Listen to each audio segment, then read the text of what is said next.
Do you want to know how you can log into your Isolved Payroll account? If yes, then this video is for you. Hello and welcome to How to Log In. It's your host back again with yet another interesting tutorial video.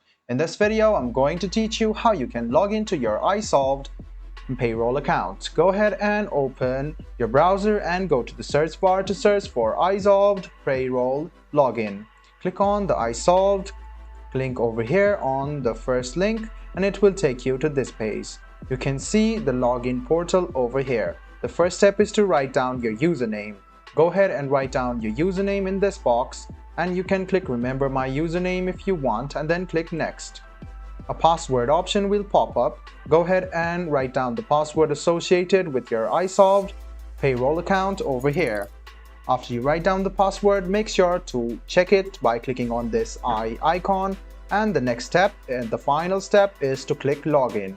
After you click login, you can successfully sign in or log in to your Isolved Payroll account.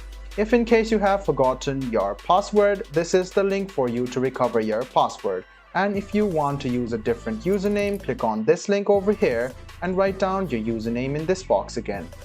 I hope this video about how you can log into your Isolved Payroll account was helpful for you. If you still have any kind of confusion, please do mention us on the comment section down below. Like the video, subscribe to the channel and do hit the bell button for more. Hope to see you in the next video as well. Until then, goodbye, take care and make sure you enjoy.